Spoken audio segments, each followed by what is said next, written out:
Hi, ഞാൻ വിസ്മയ. Helen ഹാപ്പിനെസ്സിലെ consultant സൈക്കോളജിസ്റ്റാണ്. ഒരാളുടെ വ്യക്തിത്വം രൂപപ്പെടുന്നത് പാരമ്പര്യമായിട്ടും അതുപോലെ അയാൾക്കുണ്ടാകുന്ന എക്സ്പീരിയൻസിലൂടെയാണ് ഒരാൾക്ക് അവരുടെ പേഴ്സണാലിറ്റി രൂപപ്പെടുന്നത്. നമ്മൾ ഓരോരുത്തരും ഓരോ സിറ്റുവേഷനെ ഏത് രീതിയിൽ റിയാക്ട് ചെയ്യുന്നു, അതുപോലെ ഒരു ചെറിയ സിറ്റുവേഷൻ പോലും നമുക്ക് ഹാൻഡിൽ ചെയ്യാൻ ബുദ്ധിമുട്ടാണ്.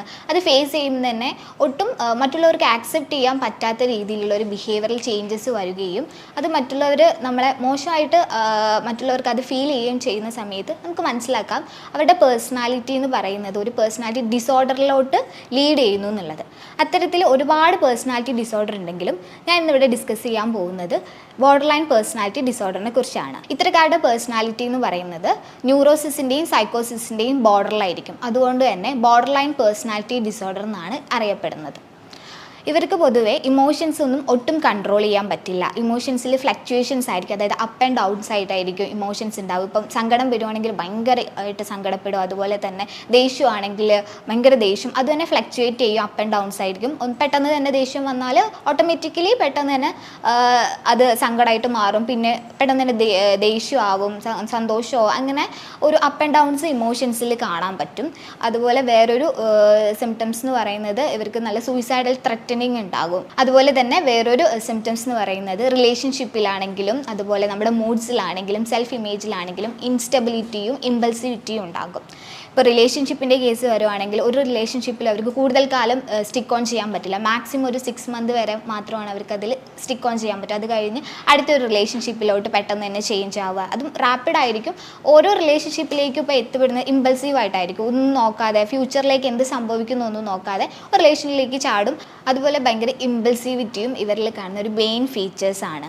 ഇമ്പൾസീവായിട്ട് ഓരോ കാര്യം എടുത്തു ചാടി ഓരോ തീരുമാനങ്ങൾ എടുക്കും. കുറച്ച് കഴിയുമ്പോഴായിരിക്കും തെറ്റിപ്പോയി എന്നുള്ള തോന്നൽ വരിക. അപ്പം വേഗം ബാക്ക് ടു നോർമൽ, പഴയ സ്റ്റേറ്റ് എന്താണോ ഇമോഷണൽ സ്റ്റേറ്റ് അതിലോട്ട് മാറും. അതായത് ക്ലിനിക്കിൽ നമുക്കിവിടെ ഒരു കേസ് വന്നിട്ടുണ്ടായിരുന്നു. ആ കുട്ടി എന്ന് പറയുന്നത് ഒരു 25 years ഉള്ള ലേഡിയായിരുന്നു. അപ്പോൾ അവർ ഫ്രണ്ട്സൊക്കെ ആയിട്ട് ഒരു 5 years ഒരു വീടെടുത്ത് താമസിക്കുമായിരുന്നു. അവരെല്ലാവരും ഒരു 5-6 പേരുണ്ട് അവരുടെ സർക്കിൾ എന്ന് പറയുന്നത്. നല്ല സ്ട്രോങ് ഇമോഷണൽ ബോണ്ടൊക്കെ ഉള്ള ഫ്രണ്ട് സർക്കിളായിരുന്നു. അതിൽ ഈ കുട്ടി പെട്ടെന്ന് അവരെല്ലാവരും കൂടി ഒരു പ്ലാൻ ഇട്ടു, നമുക്ക് ഒരു ട്രിപ്പ് പോകാമെന്നുള്ള കാര്യം. നോർമലി അവർ ഇടയ്ക്കിടെ വീക്കെൻഡ്സിലൊക്കെ പോവാറുള്ളതാണ്. പക്ഷേ അവരെല്ലാവരും ഡെയിലി പോകുന്നതിൽ നിന്ന് മാറി നമുക്ക് കുറച്ച് ദൂരെ എവിടേക്കെങ്കിലും പോകാമെന്ന് ഒരു പ്ലാൻ ഇട്ടു. ബാക്കി എല്ലാവരും അതിനെ സപ്പോർട്ട് ചെയ്തു നിന്നു. ആ സമയത്ത് ഈ കുട്ടിയും സപ്പോർട്ട് ചെയ്തു നിന്നു. പെട്ടെന്ന് ആ കുട്ടി പറഞ്ഞു, വേണ്ട നമുക്ക് പണ്ട് പോയ സ്ഥലത്തേക്ക് തന്നെ പോവാമെന്ന് പറഞ്ഞപ്പോൾ ബാക്കി എല്ലാവരും അതിന് എഗെയിൻസ്റ്റ് ആയിട്ട് നിന്നു. ആ സമയത്ത് ഈ കുട്ടി കരുതിയത് ബാക്കി എല്ലാവരും എന്നെ ഒറ്റപ്പെടുത്തി, റിജക്റ്റ് ചെയ്തു, എന്താ എല്ലാവരും പെട്ടെന്ന് തന്നെ അവോയ്ഡ് ചെയ്യുന്നത്, ഞാൻ പറഞ്ഞ കാര്യത്തിന് ആരും ഒരു വാല്യൂ തന്നില്ലല്ലോ എന്ന് കരുതിയിട്ട് ആ ഒരു സർക്കിളിൽ പെട്ടെന്ന് ദേഷ്യപ്പെട്ടു. അവരോടെല്ലാം വഴക്കിട്ടിട്ട് ആ റൂമിൽ നിന്നൊക്കെ ഇറങ്ങി വീടൊക്കെ വിട്ട് എല്ലാം പാക്ക് ചെയ്ത് പോകാനായിട്ട് ഒരുങ്ങി. പെട്ടെന്ന് തന്നെ ആ കുട്ടി മാറി. സ്ലോലി അവർ പറഞ്ഞ കാര്യം എന്താണെന്ന് കുട്ടി മനസ്സിലാക്കാനായിട്ട് തുടങ്ങി. അവർ പറഞ്ഞത് ഇതുകൊണ്ടാവാം, കാരണം എപ്പോഴും നമ്മൾ പോകുന്ന സ്ഥലത്തേക്ക് വീണ്ടും പോകുമ്പോൾ ഒരു സുഖം ഉണ്ടാവില്ല.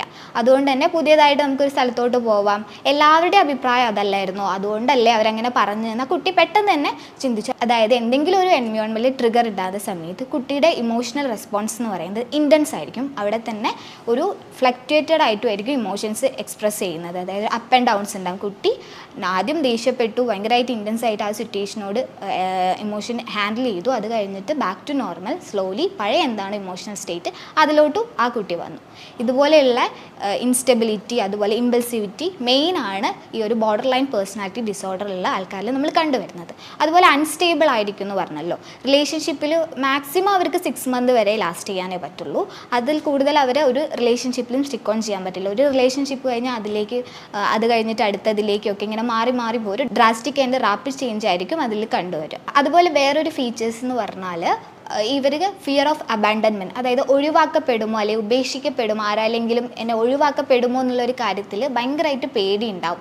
അത് കാരണം തന്നെ എന്തോ ഒരു റിജക്ഷൻ കിട്ടിക്കഴിഞ്ഞാൽ അതിൻ്റെ ഒരു സൈൻ മാത്രമായിരിക്കും കിട്ടിക്കഴിയുന്നത്. അപ്പോഴത്തേക്ക് അവരങ്ങ് കരുതും ആ രീതിയിലായിരിക്കും പെർസീവ് ചെയ്യാൻ, എന്നെ അവർ ഒഴിവാക്കി. അപ്പോൾ പിന്നെ വഴക്കായി, പിന്നെ ത്രെറ്റനിങ് ആവും. ത്രെറ്റനിങ് എന്ന് പറയുമ്പോൾ അതൊരു സൂയിസൈഡൽ ത്രെറ്റനിങ് ആവും. പക്ഷേ ഒന്നും ചെയ്യില്ല, ഓൺലി സൂയിസൈഡൽ ത്രെറ്റനിങ് മാത്രമായിരിക്കും. ചില കേസിൽ മാത്രം ഇവർ സെൽഫ് ഇഞ്ചുറിയൊക്കെ നമുക്ക് കാണാൻ പറ്റും. അതായത് കൈയിൻ്റെ ഈ ഭാഗത്തൊക്കെ ഒക്കെ ഇങ്ങനെ ബ്ലേഡ് കൊണ്ട് അതുപോലെ സ്കെയിൽ കൊണ്ടൊക്കെ വരഞ്ഞിരിക്കുന്നതായിട്ട് കാണാം. ഈ ഒരു പേഴ്സണാലിറ്റി ഡിസോർഡറുള്ള ആൾക്കാരിൽ നമുക്ക് കാണാം. അതും കോമൺ ആയിട്ട് ഉണ്ടാവില്ല, ചിലരുടെ കേസിൽ മാത്രമേ നമുക്ക് അങ്ങനെ കാണാൻ പറ്റുള്ളൂ. അവർ ആ ഒരു റിലേഷൻ പെട്ടെന്ന് തന്നെ ബ്രേക്കായി പോകുമെന്ന് കരുതിയിട്ട് അല്ലെങ്കിൽ ത്രെറ്റനിങ് ചെയ്യുക, ആ റിലേഷൻ പെട്ടെന്ന് ബ്രേക്ക് ആവുന്നത് അവർക്ക് ആക്സെപ്റ്റ് ചെയ്യാൻ പറ്റുന്നില്ല. പക്ഷേ ഒരുപാട് കാലത്തേക്ക് ആ റിലേഷൻ അവർ കൊണ്ടുപോകാനും നിൽക്കുന്നില്ല. ഈ രീതിയിലായിരിക്കും അത്തരക്കാരിലെ ഒരു സ്വഭാവ രീതി എന്ന് പറയുന്നത്. അതുപോലെ ഒരു ക്രോണിക് ഫീലിംഗ് ഓഫ് എംപ്റ്റിനെസ്സും ഇവരുടെ ഒരു മെയിൻ സിംറ്റംസിൽ വരുന്നതാണ്. ഒരു കാര്യവും ഇല്ലാതെ ഞാൻ ഒന്നുമല്ല അല്ലെങ്കിൽ എനിക്കൊന്നുമില്ല എന്നുള്ളത്, എന്നെ ഒന്നിനും കൊള്ളില്ല എന്നുള്ള രീതിയിലായിരിക്കും അവരുടെ ഒരു ആറ്റിറ്റ്യൂഡ്. ഒന്നിനും പറ്റില്ല, ഫുള്ളി ഒരു എംപ്റ്റിനെസ് ഫീലിംഗ് ആയിരിക്കും. ഇപ്പം നല്ല ഗ്രാജുവേറ്റഡ് ആണ്, അല്ലെങ്കിൽ നല്ല ജോലി ഉണ്ടാവും, ഫാമിലി ഓക്കെ ആയിരിക്കും, പക്ഷേ ഒന്നുമില്ല. ഇപ്പോൾ ഒരാളുടെ ഒരു റിജക്ഷൻ കാണുമ്പം തന്നെ അവർ ജനറലൈസ് ചെയ്യുകയും ചെയ്യും, ഞാനൊന്നും കൊള്ളാത്തതുകൊണ്ടായിരിക്കും, ആ രീതിയിൽ വഴക്കിടുകയും ആ രീതിയിലായിരിക്കും അപ്പോൾ അവരുടെ ത്രെറ്റനിങ് വരികയും ചെയ്യുന്നത്. ഈ ഫിയർ ഓഫ് അബാൻഡൻമെൻറ്റ്സ്, അതായത് ഒഴിവാക്കപ്പെടുമോ എന്നുള്ളൊരു തോന്നൽ റിലേഷൻഷിപ്പിൻ്റെ കേസിലൊക്കെ നമ്മൾ കൂടുതലായിട്ടും കാണുന്നതാണ്. അതായത് ഇപ്പോൾ ഒരു ഹസ്ബൻഡ് ആൻഡ് റിലേഷൻഷിപ്പൊക്കെ ആണെങ്കിൽ, അപ്പം ഹസ്ബൻഡ് ഇപ്പോൾ ഒരു എമർജൻസി സിറ്റുവേഷനിലാണ്, അപ്പോൾ കോൾ എടുക്കാൻ പറ്റുന്നില്ല, കുറച്ച് ബിസിയാണ്. അപ്പോൾ ഓൾറെഡി അത് ഭാര്യയോട് രാവിലെ ഇൻഫോം ചെയ്തതാണ്, അല്ലെങ്കിൽ ഭാര്യ എവിടെയെങ്കിലും പുറത്ത് പോകാനായിട്ട് ഇന്ന് പ്ലാൻ ചെയ്തിട്ടെന്ന് പറഞ്ഞപ്പോൾ എനിക്കിന്ന് പറ്റില്ല, ഓഫീസിൽ കുറച്ച് തിരക്കാണെന്നും പറഞ്ഞു കഴിഞ്ഞു. പക്ഷേ ഭാര്യ ഓട്ടോമാറ്റിക്കലി ചിന്തിക്കുന്നത്, എന്താ എൻ്റെ കാര്യങ്ങൾക്കൊന്നും വരാൻ പറ്റില്ലേ, ഞാനിന്ന് വിളിച്ചാലൊന്ന് വന്നാലെത്താം, എന്നിട്ട് കോൾ ചെയ്യും. ചിലപ്പോൾ ആ കോൾ അറ്റൻഡ് ചെയ്യാൻ പറ്റിയെന്ന് വരില്ല. ഓട്ടോമാറ്റിക്കലി വന്നിട്ടില്ലെങ്കിൽ ഞാൻ സൂയിസൈഡ് ചെയ്യും അല്ലെങ്കിൽ കൈ മുറിക്കും എന്നൊക്കെ പറഞ്ഞ് ഭീഷണിപ്പെടുത്തും. ഈ രീതിയിലായിരിക്കും അവരിൽ കാണുന്ന ഒരു ബിഹേവിയറൽ ചേഞ്ച് എന്ന് പറഞ്ഞാൽ. അപ്പോൾ അവർ എന്താണോ ആഗ്രഹിക്കുന്നത് അത് അപ്പോൾ തന്നെ സാധിച്ചെടുക്കണം എന്നുള്ളൊരു വാശി ഉണ്ടാവും, ഒരു നിർബന്ധ ബുദ്ധി ഉണ്ടാവും. അതുപോലെ തന്നെ ബ്ലാക്ക് ആൻഡ് വൈറ്റ് തോട്ട്സ് എന്ന് പറയും. അതായത് സ്നേഹിച്ചാൽ ഭയങ്കര സ്നേഹമായിരിക്കും, അതുപോലെ വെറുത്ത അങ്ങേയറ്റം ഇത്തരക്കാർ വെറുക്കുകയും ചെയ്യും. അപ്പം ഏത് രീതിയിലായിരിക്കും അവർ നമ്മളടുത്ത് ബിഹേവ് ചെയ്യുന്നതെന്ന് ചിലപ്പോൾ നമുക്ക് ഇമാജിൻ ചെയ്യാൻ പോലും പറ്റിയെന്ന് വരില്ല. നോർമലി ഇപ്പം നമ്മൾ റിലേഷൻഷിപ്പിൻ്റെ കേസൊക്കെ ഡിസ്കസ് ചെയ്ത സമയത്ത് ഒരു കൺഫ്യൂഷൻ വരുന്നതാണ്. ഇപ്പോൾ സാധാരണയായിട്ട് ഇപ്പോൾ ഒരു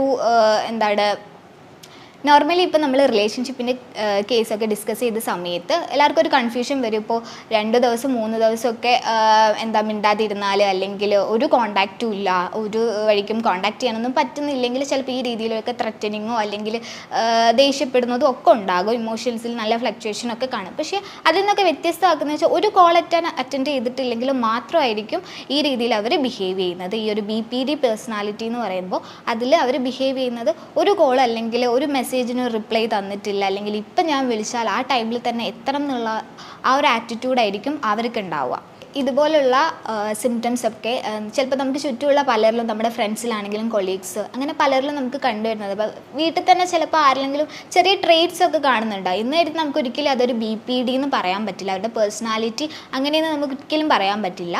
ഞാൻ പറഞ്ഞതിൽ ഇത്രയും ഒരു സിംറ്റംസ് ഒക്കെ കണ്ടുവരുവാണെങ്കിൽ അവർക്കൊരു ബോർഡർ ലൈൻ പേഴ്സണാലിറ്റി ഡിസോർഡറിലേക്ക് അവരെത്തിപ്പോയി എന്ന് നമുക്ക് മനസ്സിലാക്കാൻ പറ്റും. അത്തരക്കാർക്കൊരു സപ്പോർട്ട് അല്ലെങ്കിൽ അവരെ നമ്മൾ ഒഴിവാക്കി വിടുക എന്നതിന് പകരം ഒരു മെൻ്റൽ ഹെൽത്ത് പ്രൊഫഷണലിൻ്റെ സപ്പോർട്ടാണ് അവർക്ക് ആവശ്യമായത്. അപ്പോൾ അത് മനസ്സിലാക്കിയിട്ട് ആരുടെ ആണോ കൺസൾട്ടേഷൻ ആവശ്യം, അപ്പോൾ അത് മനസ്സിലാക്കിയിട്ട് ഒരു സൈക്കോളജിക്കൽ എക്സ്പേർട്ടിൻ്റെ സപ്പോർട്ട് അവർക്ക് കൊടുക്കുക എന്നാണ് നമുക്ക് ചെയ്തു കൊടുക്കാൻ പറ്റുന്ന കാര്യം. ഇതുപോലുള്ള എന്തെങ്കിലും സിംറ്റംസ് നമ്മുടെ കൊളീഗ്സിലോ ഫ്രണ്ട്സിലോ വീട്ടിൽ ആരെങ്കിലുമൊക്കെ ചിലപ്പോൾ കണ്ടുപോകണം. അത് ഒരുപക്ഷെ ചിലപ്പോൾ ട്രെയ്റ്റ് മാത്രമായിരിക്കും.